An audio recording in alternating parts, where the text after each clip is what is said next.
Welcome to Crime Stories for Sleep. Tonight, we're returning to those terrifying childhood moments when parents left us alone.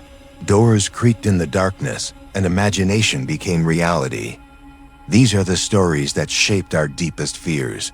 We have 5 true stories tonight.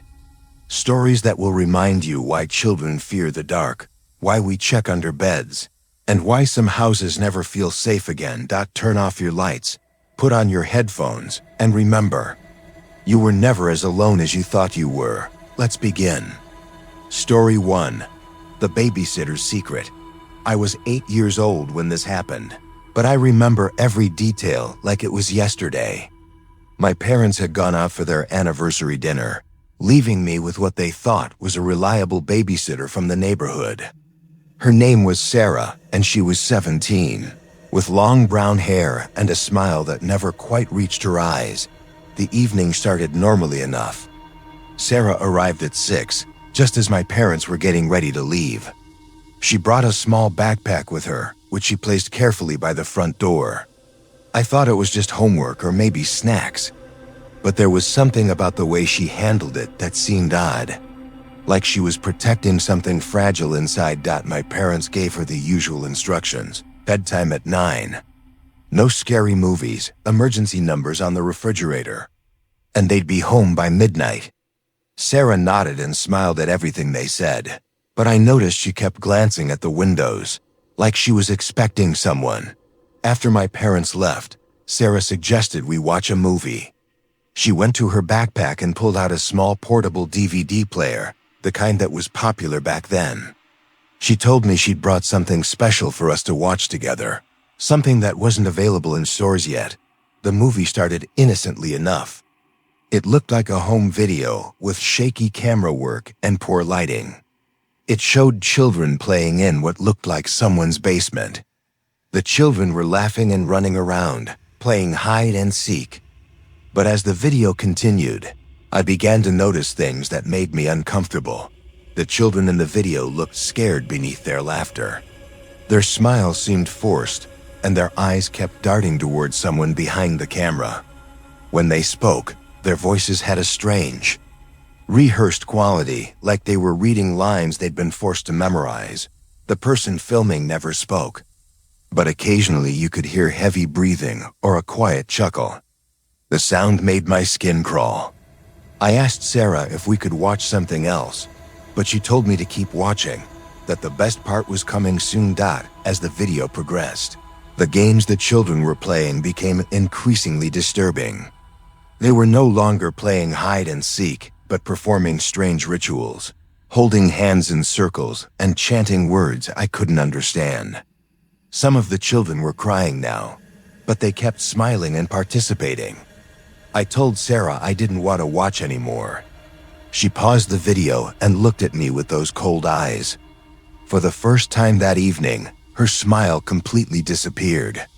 She told me that some children were special, that they were chosen for important work. She said I might be one of those special children.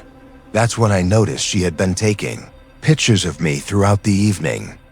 Her phone was on the coffee table, and the camera was still running, recording everything we'd been doing. I asked her why she was filming me, and she said it was for the collection, that someone would be very interested in meeting me. Sarah got up and went to her backpack. She pulled out a small digital camera and a notebook filled with what looked like addresses and phone numbers.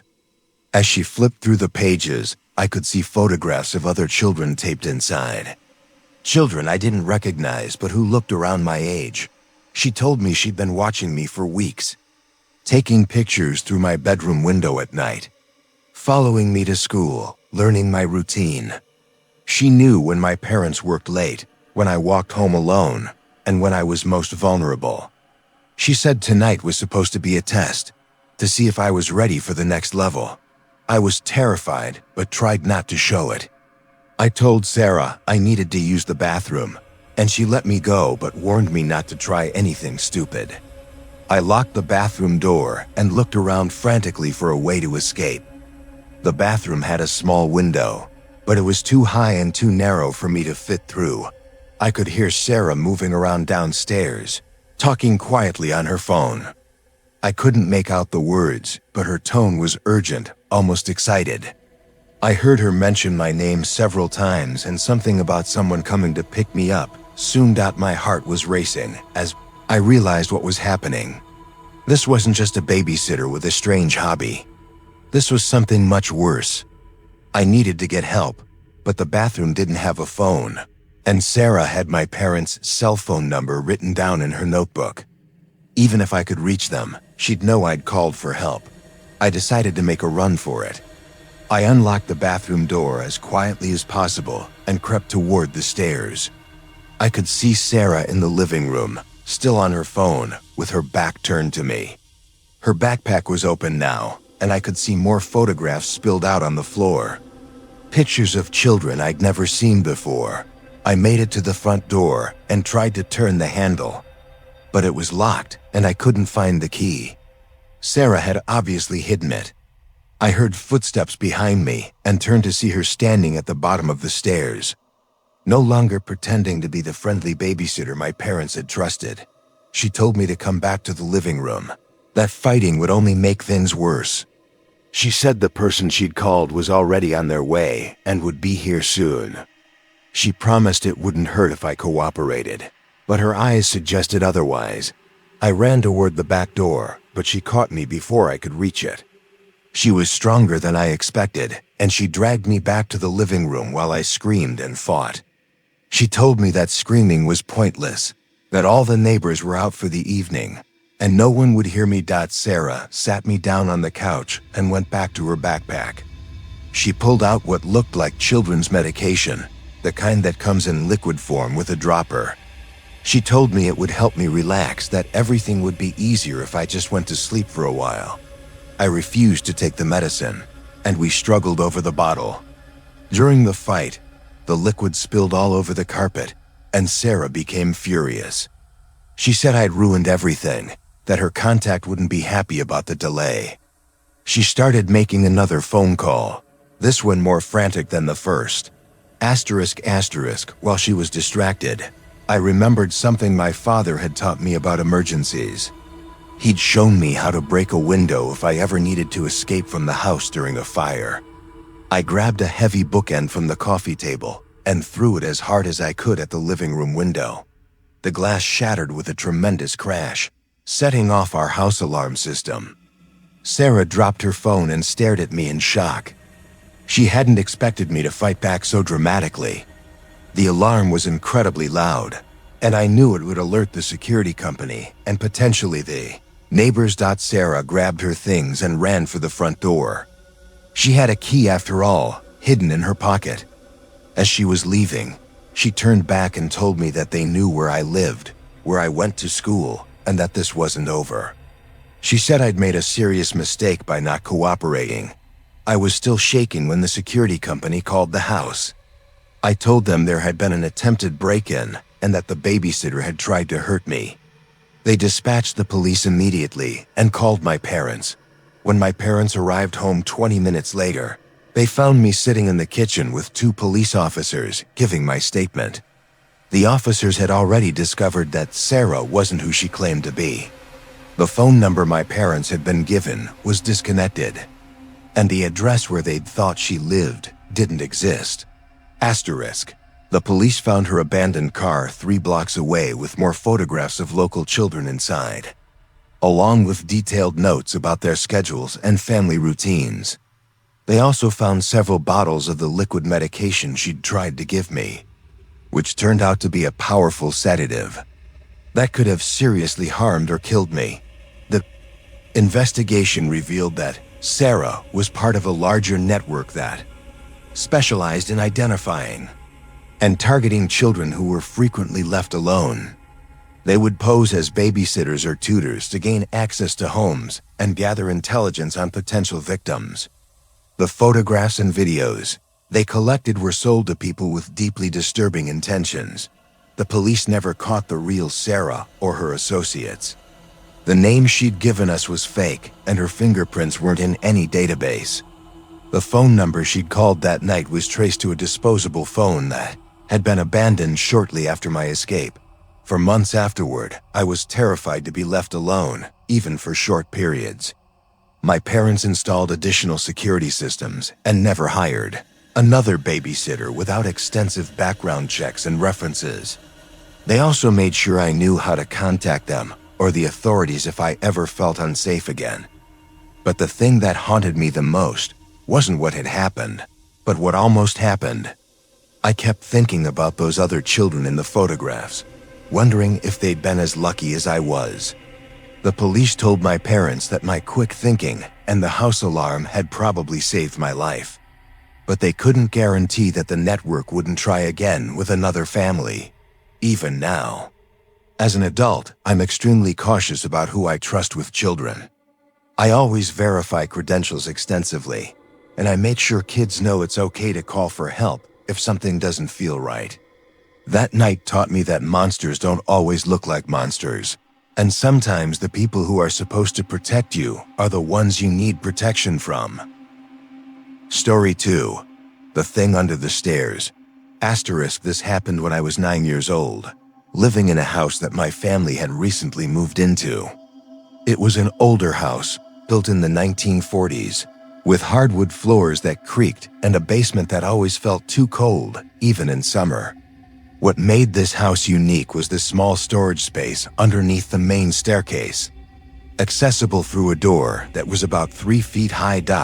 My parents used this space to store holiday decorations and out-of-season clothing. The door had an old-fashioned latch that made a distinctive clicking sound when it opened or closed. This detail becomes important later. The first time I noticed something odd was during my second week of being home alone after school. My parents both worked until 6, so I had about 2 hours by myself each day. I was in the kitchen doing homework when I heard the latch click. It was unmistakable. That metallic snap followed by the creaking of the small door opening. Assumed something had shifted inside and caused the door to come unlatched. Old houses settle and things move around. I went to the staircase and pushed the door closed, making sure it latched properly. The space inside was dark and cramped, filled with boxes and bags as expected. But the next day, the same thing happened. I was watching television in the living room when I heard the click, followed by what sounded like something rustling around inside the space. This time, I was more curious than concerned. I got a flashlight and opened the door to investigate. Everything looked normal at first. The boxes were arranged as I remembered them, and there were no signs that anything had been disturbed. But as I shined the light toward the back of the space, I noticed something that hadn't been there before. Small scratches in the wood like claw marks. Along the back wall, I told myself they'd probably always been there, and I just hadn't noticed them before. The space was old, and previous owners might have kept a pet that had scratched up the walls. But something about the marks bothered me. They looked fresh, and they were positioned too high to have been made by a cat or small dog. The incidents continued for the rest of the week. Every day around the same time, I'd hear the door unlatch and open. Sometimes there would be rustling sounds, other times complete silence. I started timing the occurrences and realized they always happened between 3:30 and 4 o'clock in the afternoon. Exactly when I was home alone, I began to suspect that someone was playing a prank on me. Maybe the neighborhood kids had figured out a way to get into our house through the basement and were trying to scare me. I decided to set a trap to catch them in the act. On Friday afternoon, I positioned myself at the top of the stairs with a clear view of the small door. I had my phone ready to record whatever came out. At exactly 3:45, I heard the familiar click of the latch, and the door swung open. What emerged was not what I was expecting. That it wasn't a person or even an animal. It was something that moved in a way that defied logical explanation. The best way I can describe it is that it looked like a shadow, but a shadow with substance and depth. It flowed out of the space like thick liquid, maintaining a roughly humanoid shape as it moved.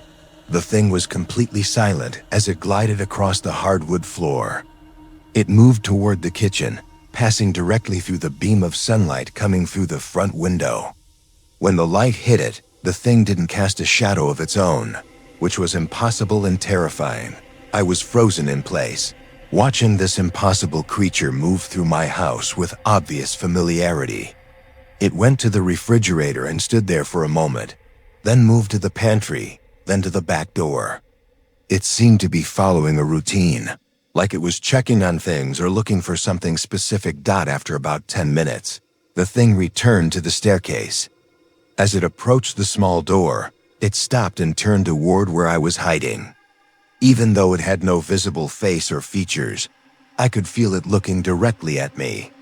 The sensation was overwhelming, like being examined by something that understood me completely, but had no interest in my comfort or safety. The thing flowed back into the space under the stairs, and the door closed behind it with the same click I'd been hearing all week. I sat there for another hour, too frightened to move, waiting for it to come back out. But it didn't. That night I told my parents what I'd seen. They were understandably skeptical and suggested that I'd been watching too many scary movies, or that the stress of a new house was making me imagine things. My father checked the space under the stairs and found nothing unusual except for those scratches I'd noticed earlier. My mother suggested that maybe we had mice or rats that were getting into the walls, and the sounds I was hearing were just normal rodent activity. But I knew what I'd seen, and it definitely wasn't a rodent. The weekend passed without incident, but Monday afternoon brought a new development. I heard the usual sounds coming from under the stairs, but this time they were different. Instead of just rustling, I could hear what sounded like something being dragged across the floor of the space. I grabbed a flashlight and opened the door. The boxes that had been neatly stacked were now arranged in a circle, and in the center was a pile of small objects, coins, buttons, pieces of jewelry, and other shiny trinkets. It looked like the sort of collection a magpie might make. Except these items belonged to my family. I recognized my mother's missing earring, a button that had fallen off my school shirt weeks ago, and several coins that had probably fallen out of pockets over the years. Whatever was living in that space had been collecting our belongings, creating some sort of shrine or nest. I took pictures of the arrangement before carefully putting everything back where it belonged. I wanted proof of what was happening, but I also didn't want to disturb whatever ritual this thing was performing. Something told me that making it angry would be a very bad idea. Over the next few days, the collections grew larger and more elaborate. The thing was bringing items from all over the house, small spoons from the kitchen, buttons from the laundry room, even pieces of my parents' jewelry from their bedroom upstairs. It was moving through our house freely, taking whatever caught its attention, but it was also watching us. I started noticing other signs of its presence throughout the day. Doors that I was sure I'd closed would be standing open. Items would be moved slightly from where I'd left them. Sometimes I'd catch a glimpse of movement in my peripheral vision, but when I'd turn to look, nothing would be there. The thing that frightened me most was realizing how long this had probably been going on. Some of the items in its collection were things that had been missing for months, including a watch my father had assumed he'd lost at work. This creature had been living in our house, observing our routines, and taking our belongings long before I'd started noticing the sounds. I decided I needed to communicate with it somehow. If it was intelligent enough to collect objects and avoid detection, maybe it would respond to attempts at contact. I wrote a simple note asking what it wanted and left it near the small door. The next day, the note was gone. In its place was an arrangement of coins and buttons that spelled out a single word: home. This changed everything. The thing wasn't just hiding in our house. It considered our house to be its home. We were the invaders, not it. That explained why it moved around so freely and why it collected our belongings. It was trying to understand us, maybe even trying to become part of our family in its own disturbing way. I realized I needed adult help, but my parents still didn't believe what I was telling them. So I set up my phone to record the space under the stairs overnight. If I could capture video evidence of the thing, they have to take me seriously. The recording revealed more than I bargained for. The thing didn't just emerge once during the night. It came out multiple times, moving through the house with purpose and familiarity. It spent time in each of our bedrooms, standing silently near our beds while we slept. It examined our belongings, our photographs, even our food. Most disturbing of all, it seemed to be mimicking our behaviors. In the kitchen, it stood where my mother usually stood while cooking. In the living room, it sat in my father's chair and remained there for nearly an hour. It was learning how to be human by watching us. When I showed the video to my parents, their skepticism disappeared immediately. My father contacted a local paranormal investigator, someone who specialized in unusual household disturbances. The investigator explained that what we were dealing with was likely a type of entity that feeds on familiarity and routine. These creatures, she told us, attach themselves to houses and families, slowly integrating themselves into daily life until they become indispensable. They're not necessarily malicious, but they're possessive and can become dangerous if they feel threatened or rejected. The investigator recommended a combination of approaches to encourage the thing to move on. We needed to disrupt its routines while also showing it respect and offering it a way to leave peacefully. This wasn't an exorcism. It was more like helping an unwanted house guest find a new place to live. We started by changing our own routines. We ate meals at different times, rearranged furniture, and temporarily stayed with relatives on weekends. At the same time, we left offerings near the small door, not food, but small shiny objects similar to what it had been collecting, along with notes explaining that we understood it needed a home, but that our house wasn't the right place. After about 2 weeks of this approach, the activity stopped. The door under the stairs remained latched, and the collection stopped growing. When we finally opened the space to check, all of our belongings had been returned to their proper places, and the scratches on the back wall had been scratched over with what looked like a goodbye message, just a single word carved into the wood: "Thanks." We never saw or heard from the thing again. But sometimes, late at night, I wonder if it found another family to watch and learn from, another house to call home. I hope, for their sake, that they're more understanding than we initially were, and that they can help it find what it's really looking for without anyone getting hurt. Story 3. The night Mom didn't come home. I was 7 years old, and my parents had been divorced for about 6 months. My mom worked 2 jobs to support us, and sometimes her evening shift at the diner ran late when they were busy or short-staffed. Usually, she'd call to let me know when she'd be home. But that Thursday night in October, the phone never rang. Our apartment was on the 2nd floor of an old house that had been converted into 3 separate units. The landlord lived downstairs, and there was another tenant above us on the 3rd floor. The walls were thin, and you could hear everything that happened in the other apartments: footsteps, television, conversations, even running water. Mom had left for work at 4 in the afternoon, telling me she'd be back by 10 at the latest. She'd prepared my dinner and left it in the refrigerator with instructions written in her careful handwriting: do homework, eat dinner, watch TV until 8:30, then get ready for bed. If she wasn't home by 9, I was supposed to call Mrs. Rodriguez downstairs. By 9:15, I was getting worried. Mom was never late without calling, and I knew her schedule better than anyone. The diner closed at 9 on weeknights, and it only took her 20 minutes to drive home. Something was definitely wrong. I called Mrs. Rodriguez, but no one answered. I could hear her television playing downstairs, so I knew she was home, but she didn't pick up the phone.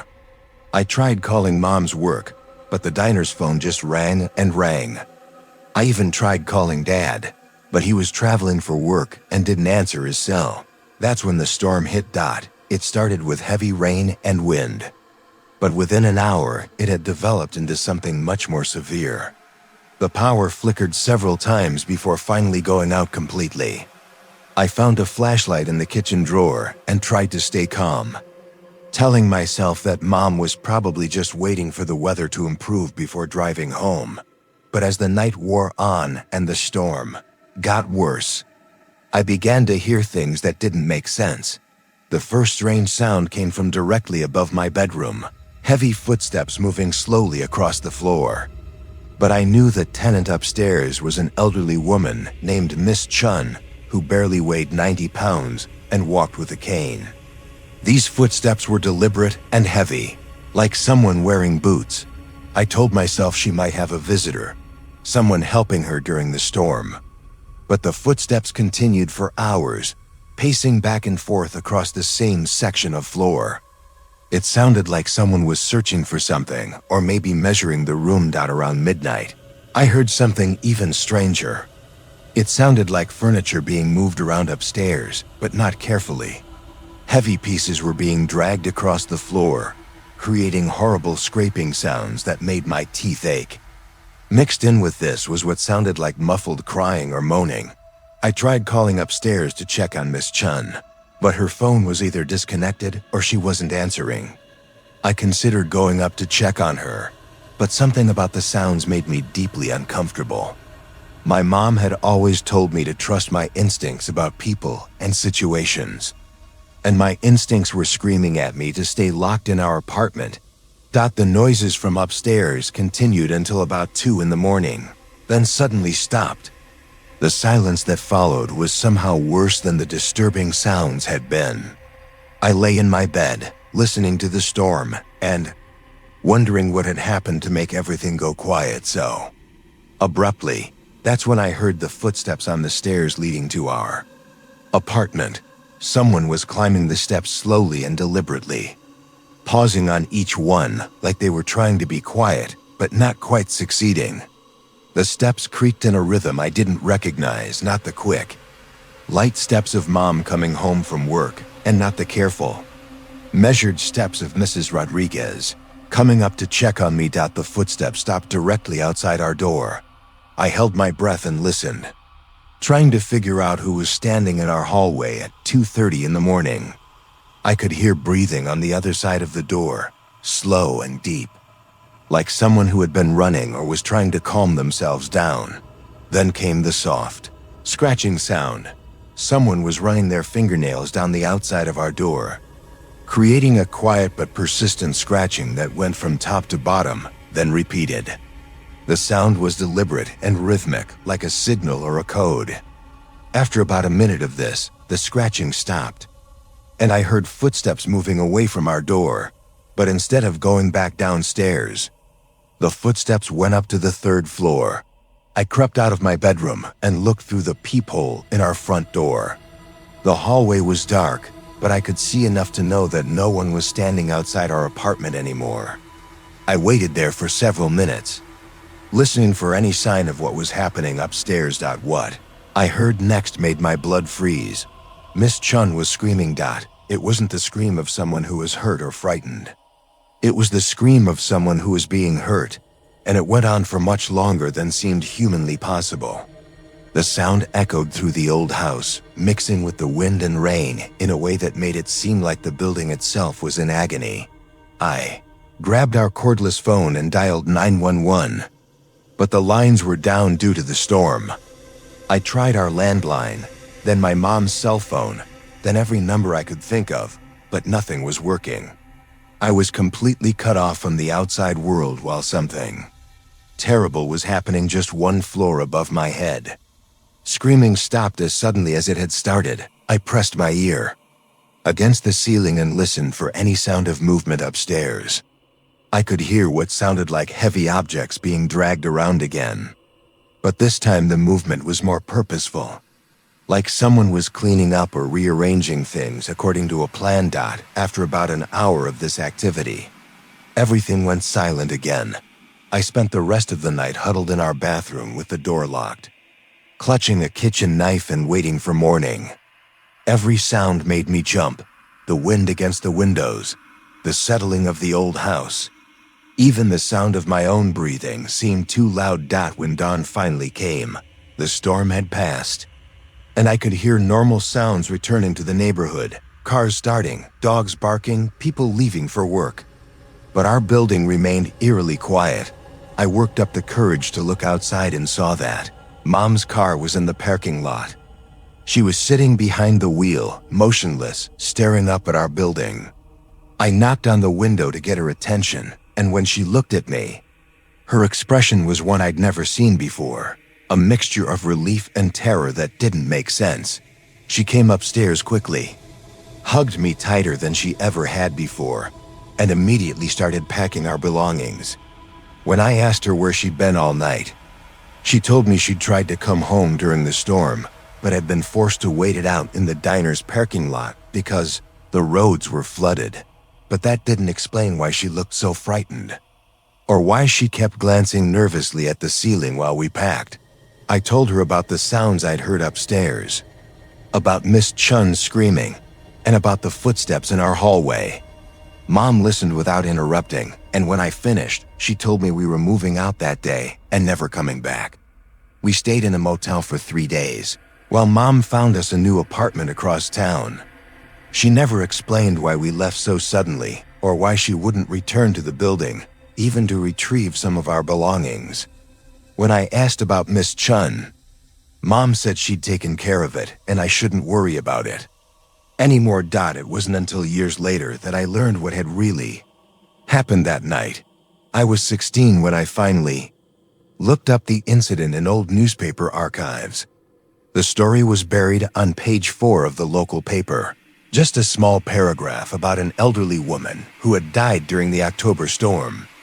Miss Chun had apparently suffered a heart attack during the night, and her body hadn't been discovered until the next morning. But what the newspaper didn't mention, and what I only learned by talking to Mrs. Rodriguez years later, was that when the police found Miss Chun's body, her apartment had been completely ransacked. Furniture was overturned, belongings were scattered everywhere, and there were signs that someone had been searching through her possessions for hours. The police ruled it a death by natural causes during the burglary, assuming that someone had broken in during the storm, and that the stress of the situation had triggered Miss Chun's heart attack. But Mrs. Rodriguez told me something that the police had never figured out. Miss Chun's apartment could only be accessed through the main building entrance, which had been locked all night, and all the windows were painted shut and couldn't be opened. There was no way for an outsider to get into the building, let alone into Miss Chun's apartment. Mrs. Rodriguez also told me something else that made my blood run cold. She said that on the night of the storm, she'd heard someone walking around the building all night, moving from apartment to apartment, trying doors and windows. She'd called the police several times, but they couldn't respond because of the weather. What bothered her most, she said, was that the footsteps had sounded like they were coming from inside the building. I realized that whoever had been in Miss Chun's apartment that night had been living in our building all along, hiding somewhere and waiting for the right opportunity to strike. The storm had provided perfect cover. No one could call for help, no one could leave, and the weather would mask any sounds of struggle.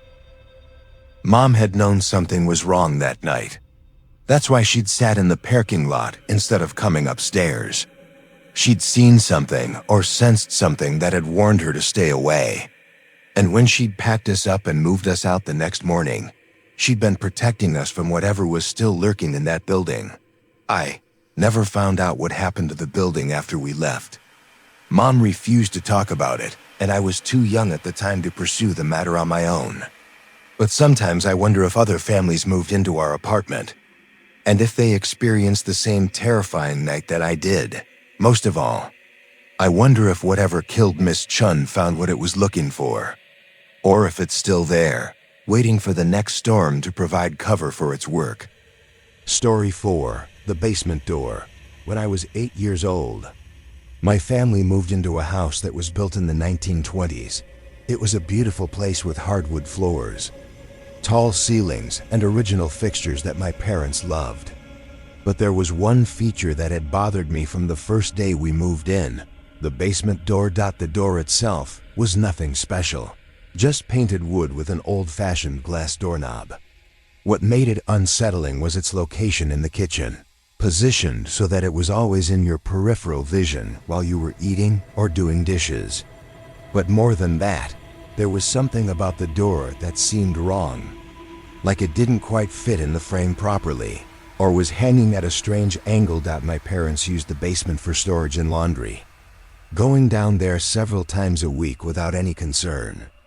But I refused to go down there, claiming that the stairs were too steep and the basement was too dark. The truth was that every time I looked at that door, I felt an overwhelming sense of dread that I couldn't explain. The first strange incident happened during my third week in the house. I was home alone after school, sitting at the kitchen table doing homework, when I heard a sound that made me look up from my books. It was a soft clicking noise, like someone was turning the doorknob very slowly and carefully. I watched the brass knob turn about a quarter of the way around before stopping. After a few seconds, it turned back to its original position. I assumed the mechanism was old and loose, maybe responding to vibrations from the washing machine downstairs. But then it happened again the next day. And the day after that. The doorknob would turn slowly, pause, then return to its starting position. Always the same amount of rotation, always the same careful, deliberate movement. It was like someone on the other side was testing the door, checking to see if it was locked. I mentioned this to my parents, and my father went down to examine the basement side of the door.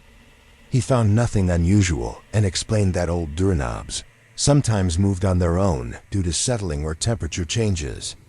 He even demonstrated how the washing machine's spin cycle could create vibrations that traveled through the house's frame.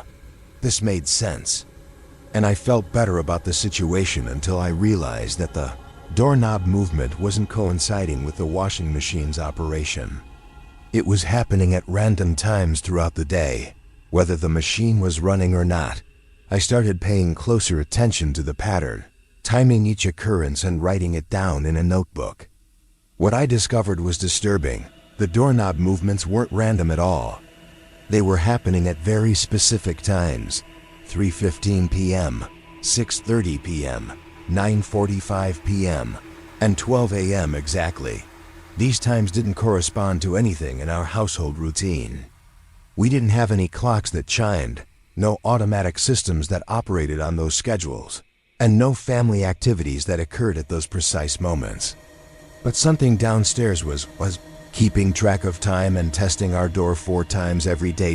After documenting this pattern for a week, I decided to investigate further. The next time the 3:15 movement occurred, I was ready.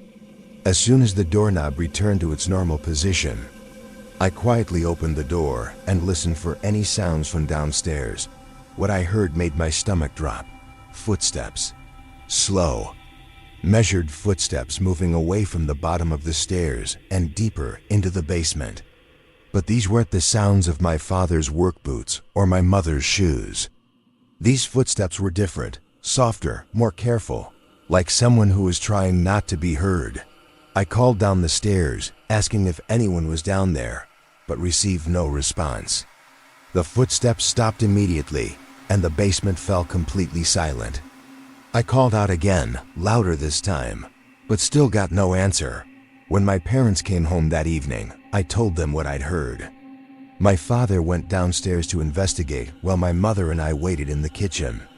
He was down there for about 10 minutes, checking every corner and closet, but found nothing out of the ordinary.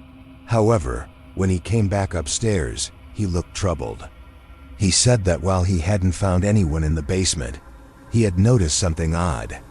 There were footprints in the dust on the basement floor, footprints that weren't his or my mother's, and that were too small to belong to any adult. The prints were barefoot and appeared to belong to a child around my age.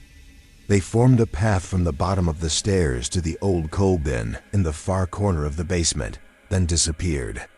My father checked the coal bin thoroughly, but it was empty except for decades-old coal dust. My parents decided to change the lock on the basement door and install a deadbolt, just to be safe.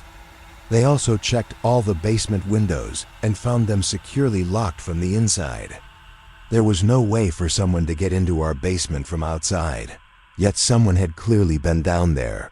The new lock didn't stop the doorknob testing, but it did change the pattern. Instead of turning the knob, whatever was downstairs began knocking. 4 soft knocks at each of the scheduled times, always in the same rhythm. Knock, knock, pause, knock, knock. This continued for several weeks, and gradually the knocking grew louder and more insistent. What had started as gentle tapping became firm rapping, then evolved into heavy pounding that shook the entire door. During the midnight session, the pounding was so loud that it woke the whole family. My father had had enough. The next day, he decided to stake out the basement during one of the scheduled times. At 6:25 p.m., he went downstairs with the flashlight and positioned himself where he could see the entire basement, including the area around the stairs. When 6:30 arrived, he was ready. What he saw changed everything. According to my father's account, at exactly 6:30, a child appeared at the bottom of the stairs. Not walked down the stairs, but simply materialized there, like stepping out of an invisible doorway. The child was a girl around my age, wearing what looked like a nightgown from many decades ago. She was pale, almost translucent, and her feet didn't quite touch the ground. She moved to the door and reached up to knock in the familiar pattern, but her hand passed through the wood without making any sound. She tried several times, growing more frustrated with each attempt, before finally giving up and disappearing the same way she had arrived. My father came upstairs immediately, visibly shaken. He told us what he'd seen, and we all sat in the kitchen staring at the basement door while he explained what had happened. My mother suggested that stress from the move and the new job might be affecting his perception, but my father insisted he knew what he'd seen. That's when I had a terrible realization. The times when the doorknob had been turning and the knocking had been occurring were exactly when I was home alone doing homework, eating dinner, getting ready for bed, or sleeping. The little girl wasn't trying to get out of the basement, she was trying to get upstairs to be with me. I told my parents this theory, and we all fell silent for a moment. The implications were disturbing. This wasn't just a random haunting or a restless spirit passing through. This was a child who had been alone in the basement for who knows how long, desperately trying to connect with another child who might understand her situation. My mother researched the history of our house and discovered that, in 1943, a family with 3 children had lived there. The youngest, a girl named Emma, had disappeared one winter evening while playing hide-and-seek with her siblings. She had never been found, and the case had remained unsolved. According to the police reports my mother found at the library, Emma had been 8 years old at the time of her disappearance. The last place anyone remembered seeing her was in the kitchen. Asking her mother if she could play in the basement. We realized that Emma had been hiding in the basement for 80 years, waiting for someone to find her or for someone who would play with her. The coal bin where the footprints led had probably been her favorite hiding spot, and she had been going there every day at the same times, hoping someone would come looking for her. The knocking wasn't aggressive or threatening. It was the desperate attempt of a lonely child to get someone's attention. She had been trying to invite me downstairs to play, not understanding that the passage of time had changed everything about the world above. My parents, I discussed what we should do. We couldn't ignore Emma now that we knew about her, but we also couldn't let an 8-year-old interact with a spirit without proper supervision and guidance. We decided to contact a local medium who specialized in helping lost spirits find peace. The medium, a kind woman named Dr. Sarah Chun, explained that Emma was what's called a residual spirit, consciousness that had become trapped due to trauma or confusion. Emma probably didn't understand that she had died, and was still playing the same game of hide-and-seek that had led to her disappearance decades ago. Dr. Chin suggested that we help Emma understand what had happened and guide her toward whatever comes next. This would involve going down to the basement, finding her hiding place, and gently explaining that the game was over and it was time to go home. On a Saturday afternoon, My whole family went downstairs together. Dr. Chin led the way, speaking softly to Emma and explaining that we knew about her game and wanted to help her finish it. We went to the coal bin and found it exactly as my father had described, empty except for old coal dust. But as Dr. Chun spoke, the dust began to swirl in the shape of a small figure. Emma was there, listening and gradually becoming more visible as she understood that someone had finally found her hiding place. Dr. Chun talked to Emma for about an hour, explaining about time and death and family, using simple words that an 8-year-old could understand. Emma didn't speak, but her presence grew stronger and more defined as the conversation continued. Finally, Dr. Chun told Emma that her family had been looking for her for a very long time, and that they were waiting for her in a place where no one ever had to hide again. She explained that the game was over and Emma had won by hiding so well, but now it was time to go home and be with her family again. The dust swirl grew brighter for a moment, and I could swear I saw Emma smile. Then the light faded, and the basement fell silent in a way it never had before. The oppressive feeling that had always made me uncomfortable disappeared completely, replaced by a sense of peace and resolution. We never heard from Emma again after that day. The doorknob stopped turning, the knocking ceased, and the basement became just a normal storage area. But sometimes when I was down there helping with laundry, I would find small objects arranged in neat little piles, buttons, coins, and other tiny treasures that Emma had collected during her 80 years of hiding. Always left these collections undisturbed, thinking of them as Emma's way of saying goodbye and thank you for finally ending the longest game of hide-and-seek in history. Story 5. The Sleepover Horror. This happened when I was 10 years old, during what was supposed to be the best sleepover of the year. My friend Jessica had invited 6 of us to stay at her house for her birthday party, and her parents had promised us pizza, movies, and staying up as late as we wanted. Jessica lived in a big house at the edge of town, surrounded by woods and far from any neighbors. The party started normally enough.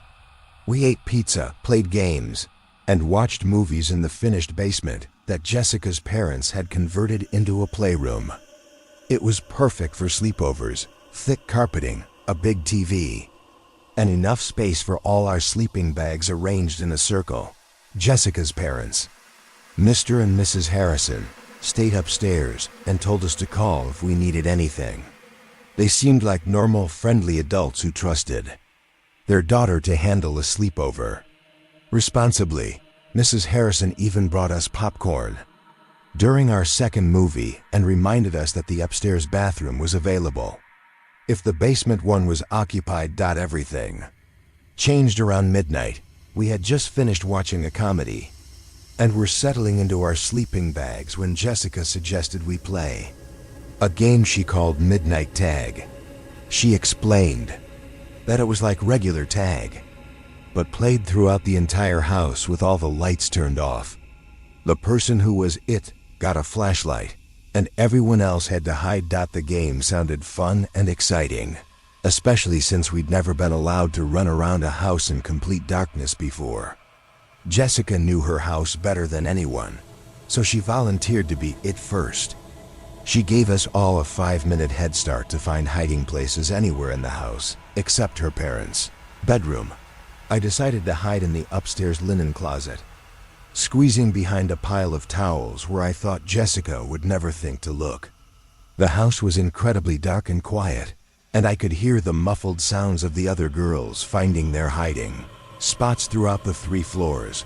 After what felt like much longer than 5 minutes, I heard Jessica's footsteps moving through the house, but something about the sound bothered me. She was walking very slowly and deliberately, like she was being extra careful not to make noise. This seemed odd for a game where the whole point was to find people quickly. I also noticed that I couldn't hear her flashlight clicking on and off, or see any light moving under the closet door. If she was carrying a flashlight, she wasn't using it. As the minutes passed, I began to hear other sounds that didn't make sense. There were voices coming from different parts of the house, but they were talking in hushed whispers that I couldn't understand. I assumed the other girls were communicating with each other about hiding spots, but it seemed like poor strategy to make noise during a hiding game. Then I heard something that made my blood run cold. One of the voices was coming from right outside my closet door, and it definitely wasn't Jessica or any of the other girls. It was a deeper voice, like an adult man, and he was saying something about checking the rooms upstairs. I pressed myself further back behind the towels and held my breath. Through the thin closet door, I could hear heavy footsteps moving past, heading toward the other bedrooms. Whoever it was seemed to be searching the upstairs systematically, opening doors and moving around inside each room. After about 10 minutes, I heard Jessica's voice calling for everyone to come out because the game was over. But her voice sounded strange, like she was scared or upset about something. She was calling from the basement, and she sounded much younger and more frightened than the confident girl who had suggested the game. Waited in the closet for a few more minutes, listening to the other girls coming down from their hiding spots. I could hear them talking in the basement, but their voices also sounded wrong, scared and confused, instead of excited about the game. When I finally worked up the courage to leave the closet, I crept downstairs as quietly as possible. The house was still dark, but I could see light coming from the basement door. As I got closer, I could hear the girls talking in hushed, frightened voices. "Where are Jessica's parents?" one of them was asking. "I tried their bedroom door, but it was locked," another replied. "Did anyone else hear the other people walking around upstairs?" a third voice asked. When I reached the basement, I found all 6 of the other girls huddled together in the center of the room. Jessica was visibly shaking, and she looked at me with relief when I appeared. "Thank God you're okay," she said. "We thought something had happened to you." I asked what she meant, and the story that emerged was terrifying. According to the other girls, the midnight tag game had gone wrong almost immediately. After the 5-minute hiding period, they had all heard footsteps and voices throughout the house, but they hadn't belonged to anyone from our group.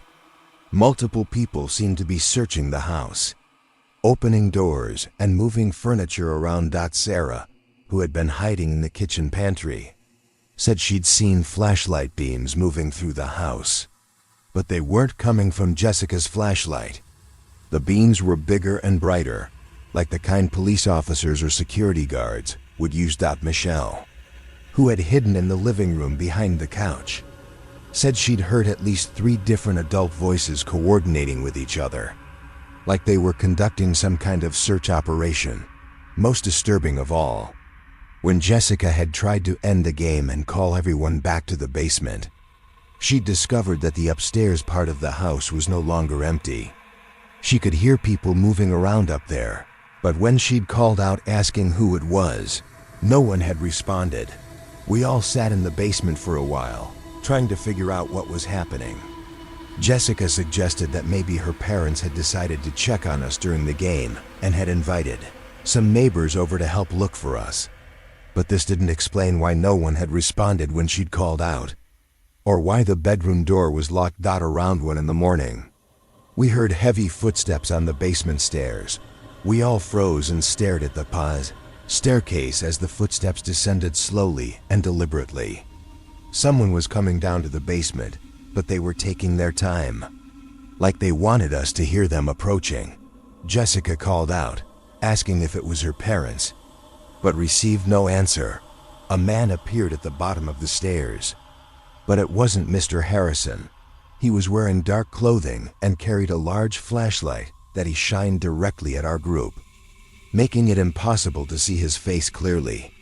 He was tall and thin, and he moved with the confidence of someone who belonged in the house. "Where are Jessica's parents?" Michelle asked in a shaky voice. The man didn't respond to her question. Instead, he told us that there had been a situation upstairs and that we all needed to stay in the basement until it was resolved. He said that for our own safety, we shouldn't try to leave the basement or make any phone calls. When Jessica demanded to know what kind of situation, and where her parents were. The man finally spoke more directly.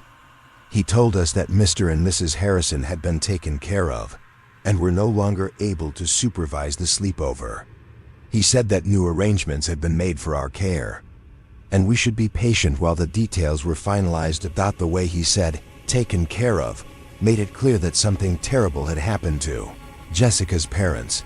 We were all crying now, including Jessica, who was frantically asking about her mother and father. The man told her that she would see them again eventually, but that it might be a while. He said that we should try to get some sleep, and that someone would be posted upstairs to make sure we stayed safe. After the man left, we huddled together and tried to figure out what to do. We were trapped in the basement of a house that was now occupied by strangers, and Jessica's parents were missing or worse. None of us had cell phones in those days, and the basement didn't have a landline phone. Jessica remembered that there was a small window in the basement storage room that led to the backyard. It was high up on the wall and would be a tight fit, but it might be big enough for one of us to squeeze through and go for help. I volunteered to try because I was the smallest. The other girls boosted me up to the window, which was indeed very narrow and covered with years of dirt and grime. I managed to open it just wide enough to squeeze through, scraping my arms and back as I wiggled out into the cold October night. Once outside, I could see that there were several cars in Jessica's driveway that hadn't been there earlier. Men were moving around inside the house with flashlights, and I could hear muffled voices and sounds of furniture being moved. I ran through the woods toward the nearest neighbor's house, which was about half a mile away. When I reached the house, I pounded on the door until the residents woke up. I told them what had happened, and they immediately called the police while keeping me safe inside their house. The police arrived within 20 minutes, but by the time they reached Jessica's house, it was empty. The girls were gone.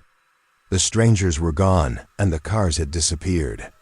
Jessica's parents were found locked in their bedroom closet, unconscious but alive. They had been drugged and had no memory of what had happened after they'd gone to bed. The other 5 girls were found the next morning walking along a highway about 30 miles away.